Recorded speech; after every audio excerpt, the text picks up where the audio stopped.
എല്ലാവർക്കും സ്വാഗതം. നമ്മൾ വളരെ വളരെ പ്രധാനപ്പെട്ട ഒരു സെഷനിലാണ്. അതായത് നമ്മുടെ കാറ്റഗറി 4ന്റെ ഇപ്പോൾ കഴിഞ്ഞ ദിവസം കഴിഞ്ഞ കാറ്റഗറി 4 എക്സാമിലെ ഏറ്റവും പ്രധാനപ്പെട്ട സൈക്കോളജി ക്വസ്റ്റ്യൻസ് ആണ് നമ്മൾ ജസ്റ്റ് ഒന്ന് നോക്കി പോകുന്നത്.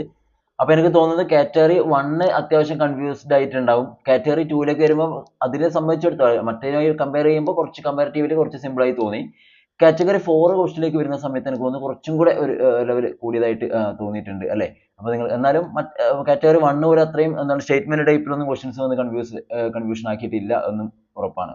അപ്പോൾ നിങ്ങൾക്ക് ഏകദേശം ഇതിൽ മൊത്തത്തിൽ കാറ്റഗറി 4 എക്സാം എങ്ങനെ ഉണ്ടായി എന്നുള്ള കാര്യം നിങ്ങൾ കമന്റ് ആയിട്ട് അറിയിക്കുക. നമുക്ക് എന്ത് ചെയ്യാം, ഓരോ ക്വസ്റ്റ്യൻ ആയിട്ട് ജസ്റ്റ് നോക്കാം. ഞാൻ വീണ്ടും പറയുവാണ്, വാണിംഗ് എന്നൊക്കെ പറയുന്ന പോലെ തന്നെ പറയുവാണ്, ഒരു കാരണവശാലും ഇത് വെച്ച് നിങ്ങൾ വാല്യുവേഷൻ നടത്താൻ പാടില്ല, കാര്യങ്ങളൊന്നും ചെയ്യാൻ പാടില്ല. ജസ്റ്റ് നമ്മളൊരു ഡിസ്കഷൻ അത്രയേ ഉള്ളൂ.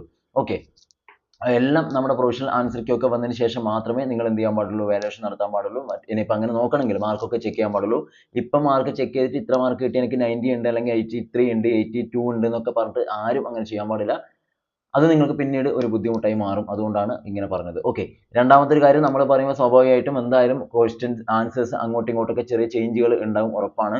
അതിപ്പോൾ നിങ്ങൾ മാർക്ക് ചെയ്ത ആൻസറും ഞാൻ പറയുന്നതും തമ്മിൽ ചിലപ്പോൾ മിസ്റ്റേക്ക് ഉണ്ടാവും. ഒരുപക്ഷെ അതിൽ ചെറിയൊരു കൺഫ്യൂഷൻ കാര്യങ്ങളൊക്കെ ഉണ്ടാവാറുണ്ട്. കാരണം പരീക്ഷാഭവൻ തന്നെ 2 തവണ നമുക്ക് ആൻസർ കീ തരാറുണ്ട്. ഫസ്റ്റ് ഒന്ന് വരും, ദെൻ അതിൽ തിരുത്തലുകൾ വരുത്തിയിട്ടുള്ള റെക്ടിഫൈഡ് കീ രണ്ടാമത് വരും. എന്ന് വെച്ചാൽ എല്ലാവർക്കും മിസ്റ്റേക്ക് പറ്റിയേക്കാം. ഓക്കെ, അതുകൊണ്ട് നമുക്ക് എന്ത് ചെയ്യാം, ജസ്റ്റ് നോക്കി പോകാം. ഫസ്റ്റ് ക്വസ്റ്റ്യൻ ഇങ്ങനെയാണ്: ഒരു വ്യക്തിയുടെ ക്ഷേമത്തിന് വേണ്ടി അവന്റെ ഉള്ളിൽ അടിഞ്ഞുകൂടി കിടക്കുന്ന വികാരങ്ങളെ പുറത്തു വിടുന്നതിനെ പറയുന്ന പേര് എന്താണ്? അല്ലെ, what is a term for the release of accumulated emotions to enhance an organisms overall wellbeing?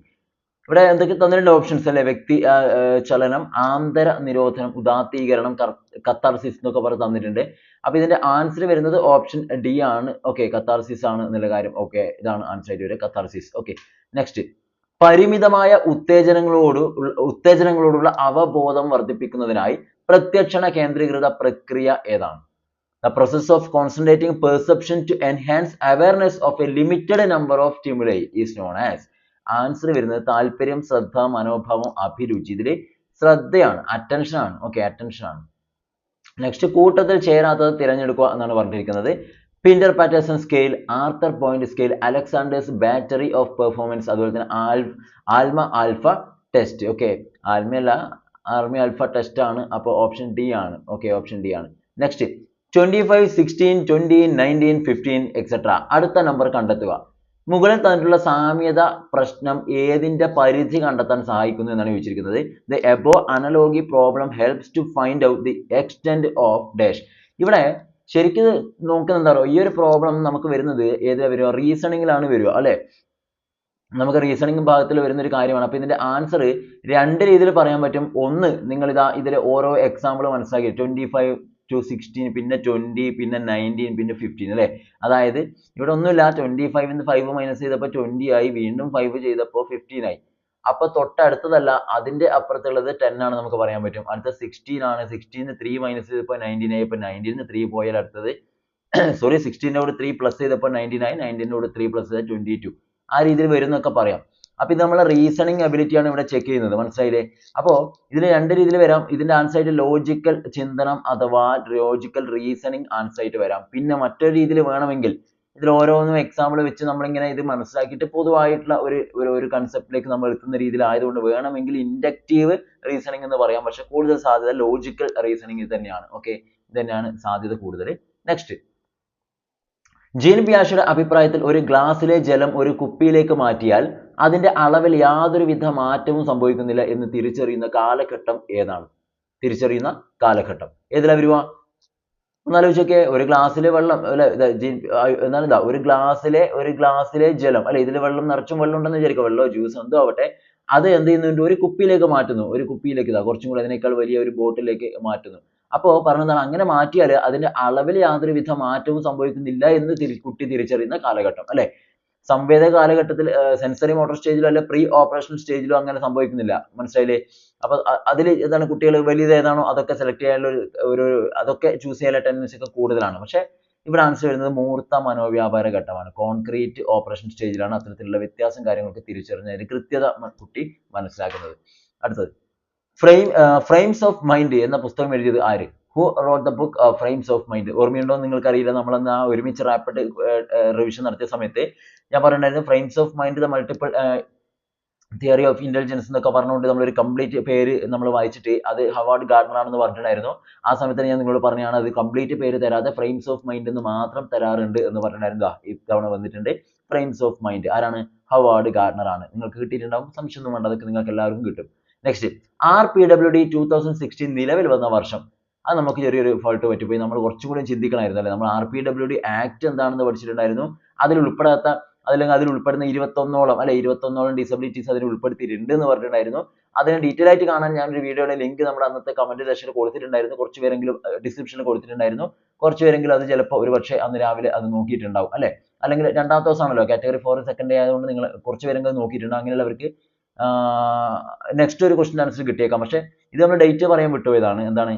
RPWD 2016 ആണ്. അത് നിലവിൽ വന്നത് എപ്പോഴാണെന്ന് വെച്ചാൽ okay came into force എന്ന് പറഞ്ഞാൽ നമുക്ക് ആൻസർ വരുന്നത് 2017 ഏപ്രിൽ 19 ഏപ്രിൽ 19 ഓപ്ഷൻ ബി ആണ്.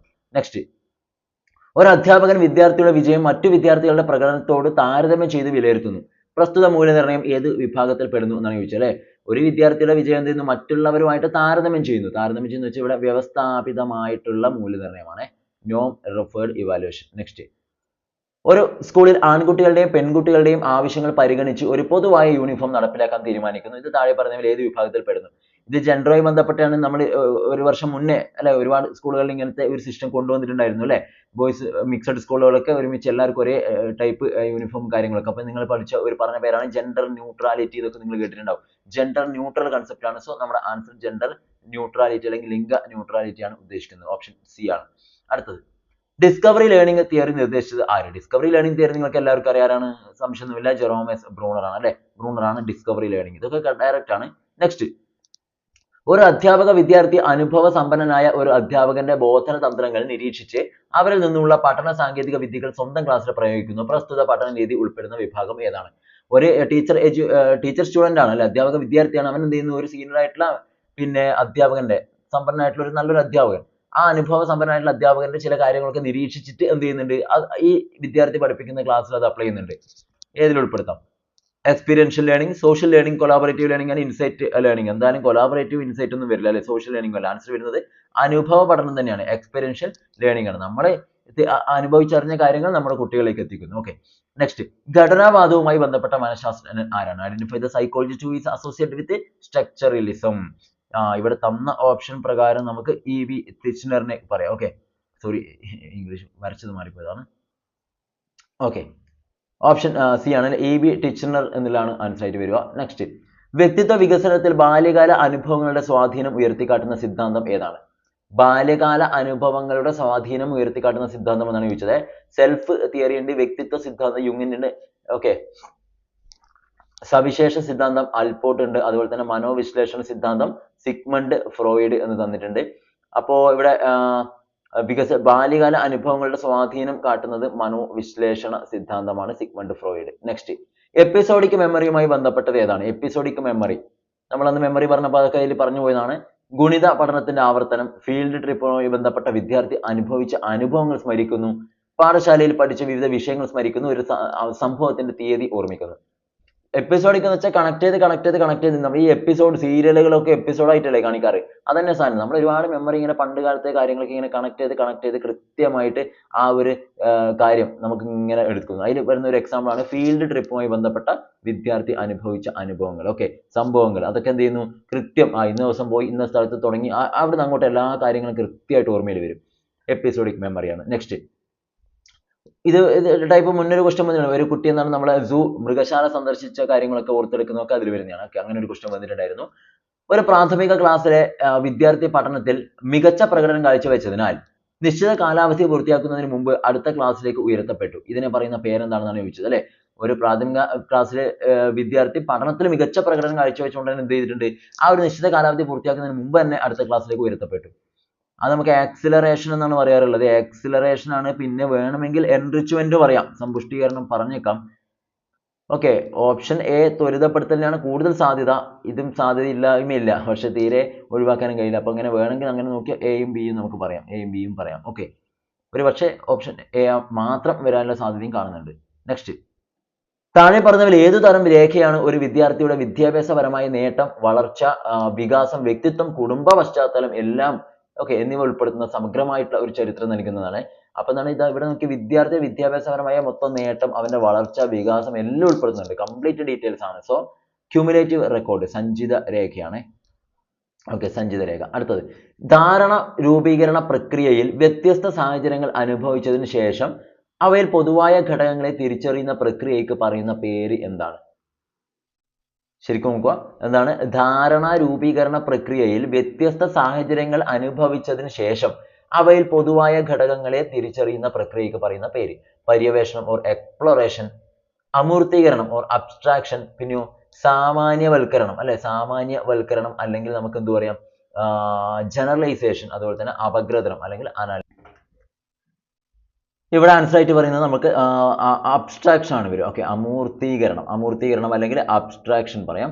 നെക്സ്റ്റ്, താഴെ പറയുന്നവയിൽ വിദ്യാഭ്യാസ മനഃശാസ്ത്രത്തെ കുറിച്ചുള്ള തെറ്റായ പ്രസ്താവന ഏതാണ്? വിദ്യാഭ്യാസ മനഃശാസ്ത്രത്തെ കുറിച്ചുള്ള തെറ്റായ പ്രസ്താവന. ഇവർ കൃത്യമായിട്ട് അണ്ടർലൈൻ ഇട്ട് വെച്ചിട്ടുണ്ട്. അപ്പൊ ശരിക്കും നോക്കണം, നെഗറ്റീവ് ടേം ആണ് അല്ലെ.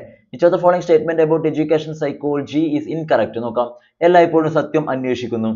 പഠിതാവിന്റെ വ്യവഹാരം പഠിക്കാൻ ശാസ്ത്രീയ രീതികൾ ഉപയോഗിക്കുന്നു. ഇതൊരു മാനദണ്ഡ ശാസ്ത്രമാണ്. ഇറ്റ്സ് എ നോവേറ്റീവ് സയൻസ് എന്ന് പറയാൻ പറ്റില്ല. ഒരു പ്രായോഗിക പെരുമാറ്റ ശാസ്ത്രമാണ്. ശരിയാണ്. It's an applied behavioural science. അപ്പൊ നമുക്ക് ഓപ്ഷൻ സി പറയാൻ പറ്റില്ല, അത് തെറ്റായിട്ടുള്ളതാണ്. ഇതൊരു മാനദണ്ഡ ശാസ്ത്രമാണ് എന്ന് നമുക്ക് പറയാൻ പറ്റില്ല. അടുത്തത്, നിങ്ങളുടെ ക്ലാസ്സിലെ ഒരു വിദ്യാർത്ഥിക്ക് അവൾ ആഗ്രഹിച്ചിരുന്നിട്ടും ജില്ലാതല സംഗീത മത്സരത്തിൽ പങ്കെടുക്കാൻ അവസരം ലഭിച്ചില്ല. എന്നിരുന്നാലും ഇത് തന്റെ പാഠ്യേതര പ്രവർത്തനത്തിലെ ഒരു പ്രധാന ഭാഗമായി കാണുന്നില്ല എന്ന് അഭിപ്രായപ്പെടുന്നു. ഇത് ഏതുതരം പ്രതിരോധ തന്ത്രത്തിൽ ഉൾപ്പെടുന്നു? കുട്ടിക്ക് ആഗ്രഹം ഉണ്ടായിരുന്നു അല്ലെ പങ്കെടുക്കുന്നത്, പക്ഷെ അവൾക്ക് എന്ത് പറ്റിയില്ല, അവളുടെ ആഗ്രഹം പോലെ സെലക്ഷൻ കിട്ടിയില്ല. പിന്നെ അവളെ സ്വയം സ്വയം ഒരുതരം യുക്തീകരിക്കുവാണ് അല്ലെ. സ്വയം അവള് എന്ത് ചെയ്യുന്നു, പറയുവാണ് ഇത് നമ്മുടെ പാഠ്യേതര പ്രവർത്തനത്തിൽ ഒരു പ്രധാന ഭാഗമായിട്ട് ഞാൻ അതിനെ കാണുന്നില്ല എന്ന് അവൾ സ്വയം പറഞ്ഞ് ആശ്വസിക്കുവാണ്. അപ്പൊ അത് ഏതിലേക്ക് ഉൾപ്പെടുത്താന്ന് ചോദിച്ചാൽ അതിനെ നമ്മൾ വിളിക്കുന്നത് എന്താണ്? യുക്തീകരണമാണ്, അല്ലെങ്കിൽ റാഷണലൈസേഷൻ ആണ്. പ്രക്ഷേപണമല്ല. പ്രക്ഷേപണമല്ല, യുക്തീകരണമാണ്. ചിലപ്പോൾ ഈ പ്രക്ഷേപണം യുക്തീകരണം അങ്ങോട്ടും ഇങ്ങോട്ടും മാറിപ്പോകുന്ന ആളുകളുണ്ട്. യുക്തീകരണമാണ്, ന്യായീകരണമാണ്. എന്തായാലും കിട്ടുന്നവരെ അവർക്ക് ആഗ്രഹം ഉണ്ടായിരുന്നു, പക്ഷെ കിട്ടാത്തപ്പോൾ അവർ പറഞ്ഞു എന്താണ്, ഇതെന്റെ പാഠ്യേതര പ്രവർത്തനത്തിന്റെ ഒരു പ്രധാനമായിട്ട് ഞാൻ കാണുന്നില്ല അതിനെ. ഞാൻ അതിനെ ന്യായീകരിക്കുവാണ്. അടുത്തത്, ഒരു വിദ്യാർത്ഥിയുടെ മാതൃഭാഷ, വിദേശ ഭാഷയുടെ ശരിയായ ഉച്ചാരണം, സ്വരലയം എന്നിവ പഠിക്കുമ്പോൾ പ്രശ്നങ്ങൾ സൃഷ്ടിക്കുന്നുവെങ്കിൽ അത് എന്താണ് എന്നാണ് ചോദിച്ചത്. ഒന്നുകൂടി, ഒരു വിദ്യാർത്ഥിയുടെ മാതൃഭാഷ എന്തോ ആവട്ടെ, മലയാളം എന്തോ ആവട്ടെ, ആ മാതൃഭാഷ എന്ത് ചെയ്യുന്നില്ല, വിദേശ ഭാഷയുടെ ശരിയായ ഉച്ചാരണം, സ്വരലയം എന്നിവ പഠിക്കുമ്പോൾ പ്രശ്നങ്ങൾ സൃഷ്ടിക്കുന്നു എങ്കിൽ അതിനെന്താന്ന്, അതായത് ഒരു സാധനം പഠിച്ചത് മറ്റൊരു കാര്യം പഠിക്കുമ്പോൾ അതിനെ സഹായിക്കുന്നില്ല, തീരെ സഹായിക്കുന്നില്ല. അപ്പൊ എന്തായിരിക്കും ഇത് വരിക? നോ ഡൗട്ട് അത് നെഗറ്റീവ് ട്രാൻസ്ഫർ ഓഫ് ലേണിംഗ് ആണ്. ഓപ്ഷൻ ബി ആണ്. നെഗറ്റീവ് ട്രാൻസ്ഫർ ആണ്, അല്ലെങ്കിൽ ഇവിടെ കൊടുക്കുന്ന പഠനത്തിന്റെ പ്രതികൂല ലാഭ പരിണാമം എന്തോ ആവട്ടെ, നെഗറ്റീവ് ട്രാൻസ്ഫർ. അടുത്തത്, എറിക്സന്റെ അഭിപ്രായത്തിൽ ഒരു വ്യക്തി പ്രായോഗികതയുടെയും വിമർശനത്തിന്റെയും അടിസ്ഥാനത്തിൽ ശരിയും തെറ്റും തിരിച്ചറിയുന്ന ഘട്ടം ഏതാണ്? According to Erikson, the stage during which an individual develop a sense of right and wrong based on practice or criticism. Right and wrong അല്ലെ, ശരിയും തെറ്റൊക്കെ തിരിച്ചറിയുന്ന ഒരു കാലഘട്ടം എന്ന് പറയുന്നത് നമുക്ക് വേണമെങ്കിൽ എന്തിൽ പറയാം, ഇൻഡസ്ട്രി വേഴ്സസ് ഇൻഫീരിയോറിറ്റിയിൽ പറയാം. ഊർജ്ജസ്വലത വേഴ്സസ് അപകർഷത. അടുത്ത ഒരു ക്വസ്റ്റ്യനിലേക്ക് നമുക്ക് വരാം. കുട്ടിയുടെ സാമൂഹിക വികസനത്തെ ഏറ്റവും അധികം സ്വാധീനിക്കുന്ന ഘടകം ഏതാണ്? കുട്ടിയുടെ സാമൂഹിക വികസനത്തെ ഏറ്റവും അധികം, കുട്ടിയായിരിക്കുമ്പോൾ പിന്നെ നമുക്ക് സുഹൃത്തുക്കളുടെ സംഘം, സമൂഹം, ചുറ്റുപാടും, കുടുംബം, ബുദ്ധിശക്തി അല്ലെ. സാമൂഹിക വികസനത്തെ ഏറ്റവും അധികം സ്വാധീനിക്കുന്ന ഘടകം എന്ന് പറഞ്ഞാൽ നമുക്ക് വേണമെങ്കിൽ ചെറിയ കുട്ടിയായതുകൊണ്ട് ഇവിടെ പിയർ ഗ്രൂപ്പ് പറയാം, കാരണം പിയർ ഗ്രൂപ്പിന് ഒരു സാധ്യതയുണ്ട്. പക്ഷെ ചെറിയ കുട്ടിയാകുമ്പോൾ കൂടുതലും വീട്ടിൽ തന്നെയാണ്, ഫാമിലി ആയതുകൊണ്ട് നമുക്ക് കുടുംബം പറയാം. ഇപ്പൊ കുടുംബം ഫാമിലി എന്ന് പറയാം. അടുത്തത്, ഫങ്ഷണൽ ഓട്ടോണോമിയുമായി ബന്ധപ്പെട്ട സിദ്ധാന്തം ഏതാണ്? Functional autonomy is related to ക്ഷേത്ര സിദ്ധാന്തം കേട്ട്ലവിന്റെ, അതുപോലെ സവിശേഷക സമീപനം അതായത് ട്രൈറ്റ് തിയറി, അവശ്യ ശ്രേണി സിദ്ധാന്തം മാസ്ലോ, സവിശേഷക സമീപനം ആർബി കേറ്റൽ.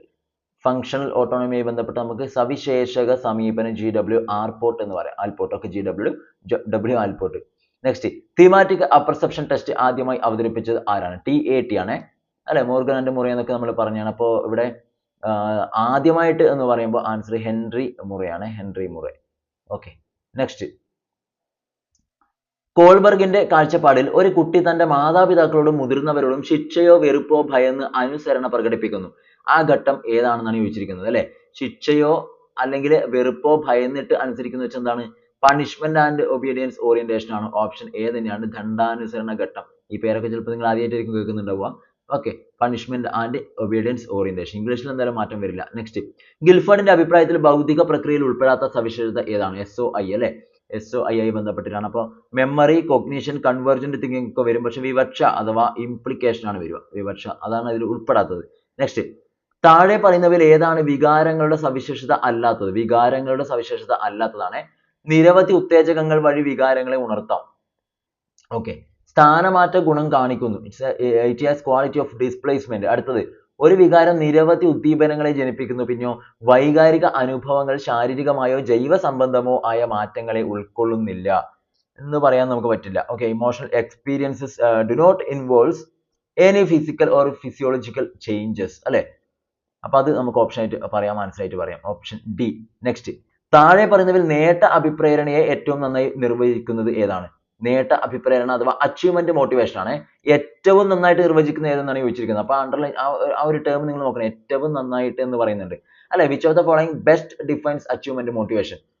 അപ്പോ ശ്രദ്ധിക്കുക, പരാജയങ്ങളോട് പൊരുത്തപ്പെടാനുള്ള കഴിവ് അല്ലെ, അതല്ല അച്ചീവ്മെന്റ്. അച്ചീവ്മെന്റ് വെച്ചാൽ നമുക്ക് അച്ചീവ് ചെയ്തിരിക്കണം എന്നുള്ള ലക്ഷ്യബോധമാണ് ഉദ്ദേശിക്കുന്നത്. അപ്പൊ പിന്നെ അത് എന്തായാലും വരില്ല.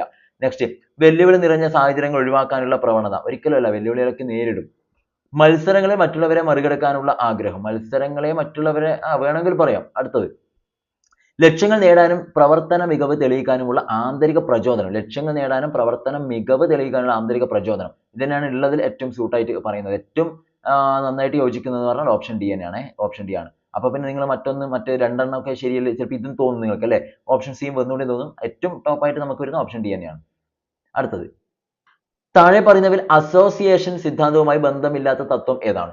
അസോസിയേഷൻ സിദ്ധാന്തവുമായിട്ട് ബന്ധമില്ലാത്ത തത്വം. Which of the following principle doesn't align with association theories? തുറന്ന പെരുമാറ്റത്തിന് ഊന്നൽ അല്ലെങ്കിൽ എംഫസിസ് ഓൺ ഓവേർട്ട് ബിഹേവിയർ അല്ലെ. വിജയം അനുഗമിക്കുന്ന പ്രാക്ടീസ്, ആധികാരികമായ രീതിയിൽ ശീലനിർമ്മാണം, പിന്നെയോ പ്രധാന ആശയം ഉൾക്കാഴ്ച. അപ്പോൾ അസോസിയേഷൻ സിദ്ധാന്തവുമായിട്ട് ബന്ധമില്ലാത്ത തത്വമാണ് ചോദിച്ചത്. അങ്ങനെ ആവുമ്പോൾ നമുക്ക് ഓപ്ഷൻ ഡി പറയാം, പ്രധാന ആശയം ഉൾക്കാഴ്ച. അടുത്തത്, RPWD 2016 നിയമപ്രകാരം ഉൾപ്പെടാത്ത വൈകല്യം ഏതാണ് അല്ലെ. Okay. Which type of disability not included in the right of persons with disabilities act 2016? ഇത് നമ്മൾ ഞാനൊന്ന് പറഞ്ഞെന്ന് തോന്നുന്നു, നിങ്ങൾക്ക് ഓർമ്മയുണ്ടോന്ന് അറിയില്ല. നമ്മൾ എക്സാം സ്റ്റാർട്ട് ചെയ്യുന്ന 18-ാം തീയതി രാവിലെ നമ്മൾ പ്രധാനപ്പെട്ട ആക്ടുകൾ നമ്മൾ പറഞ്ഞു. അതിൽ RPWD ആക്ട് 2016 പറഞ്ഞു. അതിൽ 21 വൈകല്യങ്ങളാണ് ഉൾപ്പെടുത്തിയത്. ആദ്യത്തെ PWD ആക്ടിൽ 7 എണ്ണമായിരുന്നു ഉണ്ടായിരുന്നൊക്കെ നമ്മൾ പറഞ്ഞു. അപ്പൊ ആ 21 ഏതൊക്കെയാണ് എന്നുള്ളത് ഞാൻ അതിൽ പറഞ്ഞിട്ടില്ല. പക്ഷെ അതിന്റെ കൂടെ ഒരു വീഡിയോ ഞാൻ അറ്റാച്ച് ചെയ്തിട്ടുണ്ടെന്ന് പറഞ്ഞു ഇതിന് മുന്നേ ചെയ്തത്. അത് വേണമെങ്കിൽ ജസ്റ്റ് ഒന്ന് കണ്ടു നോക്കുന്നത് നല്ലതായിരിക്കും എന്ന് പറഞ്ഞിട്ടുണ്ടായിരുന്നു ഞാൻ അല്ലെ. അപ്പോൾ നിങ്ങൾക്ക് എന്ത് ചെയ്യാൻ പറ്റും, അത് അന്ന് കുറച്ച് പേര് നോക്കിയിട്ടുണ്ടാവും, കാരണം കാറ്റഗറി 4 ആണല്ലോ. അപ്പോൾ എന്തായാലും ഒരു ദിവസത്തെ ഗ്യാപ്പ് കിട്ടി. അപ്പോൾ അങ്ങനെ നോക്കിയിട്ടുണ്ടെങ്കിൽ നിങ്ങൾക്ക് ആൻസറിലേക്ക് എത്താൻ പറ്റണം. കൊറോണറി ആർട്ടറി ഡിസീസ് അത് അതിൽ ഉൾപ്പെടുത്തിയതല്ല. ബാക്കി സെറിബ്രൽ പാൾസി, ഓട്ടിസം, അതുപോലെ ഹീമോഫീലിയ ഒക്കെ അതിൽ ഉൾപ്പെടുത്തിയിട്ടുണ്ട്. ജസ്റ്റ് വായിച്ചത് അതന്ന് കേൾക്കാത്തവരാണെങ്കിൽ പോലും ഇത് വായിച്ചാൽ നിങ്ങൾക്ക് ഏകദേശം കണക്ട് ചെയ്യാൻ പറ്റും അല്ലെ. എന്നിട്ട് നിങ്ങൾക്ക് എന്ത് ചെയ്യാൻ പറ്റും, ഇത് മൂന്നും വരും, ഇത് എന്തായാലും വരാൻ സാധ്യതയില്ല എന്ന് കണ്ടെത്തിയിട്ട് അങ്ങനെയും ആൻസറിലേക്ക് എത്താനായിട്ട് പറ്റിയിട്ടുണ്ടാവും. ഇത്രയാണ് നമ്മുടെ 30 ചോദ്യങ്ങൾ. എന്തായാലും ഞാൻ പറഞ്ഞത് സ്വാഭാവികമായിട്ടും ഞാൻ പറഞ്ഞത് നിങ്ങൾ എഴുതിയതുമായിട്ട് എന്തെങ്കിലുമൊക്കെയുള്ള ഒരു വ്യത്യാസങ്ങൾ അവിടെ വന്നിട്ടുണ്ടാവും. സോ നിങ്ങൾ അതിലൊന്നും ഇപ്പൊ ഒന്നും ചെയ്യേണ്ട. ഇന്ന് ആൻസർ ഇന്ന് ഓപ്ഷനല്ലേ വരിക, മറ്റേത് ഇങ്ങനെയല്ലേ വരിക എന്നുള്ള യാതൊരു വിഷമങ്ങളും നിങ്ങൾക്ക് വേണ്ട. നമ്മുടെ പ്രൊഫഷണൽ ആൻസർക്ക് വരുന്നവരെ നമുക്ക് വെയിറ്റ് ചെയ്യാം. എന്തായാലും പൊതുവെ നോക്കുമ്പോൾ കുറച്ചൊരു ഇത്രയും പഠിച്ചു പോയവരെ സംബന്ധിച്ചിടത്തോളം ചെറിയൊരു കൺഫ്യൂഷൻ വരുന്ന ക്വസ്റ്റ്യൻ തന്നെയാണ് കാറ്റഗറി 4 വന്നിട്ടുള്ളത്. നോക്കാം നമുക്ക് എല്ലാം മൊത്തത്തിലുള്ള നിങ്ങളെ മറ്റുള്ള സബ്ജക്റ്റ് എല്ലാം വെച്ച് നോക്കുമ്പോൾ എന്തായാലും നിങ്ങൾ ആഗ്രഹിച്ച ഒരു മാർക്കിലേക്ക് ഉറപ്പായിട്ടും എത്തും. ഓക്കെ, ബുദ്ധിമുട്ടൊന്നും വിചാരിക്കണ്ട. അപ്പോൾ നിങ്ങൾക്ക് എങ്ങനെ ഉണ്ടായിരുന്നു എന്നുള്ള കാര്യം ഒന്ന് അറിയിക്കുക. പൊതുവെ എങ്ങനെ ഉണ്ടായിരുന്നു എന്നുള്ള കാര്യം നിങ്ങൾ അറിയിക്കുക. Okay, thank you.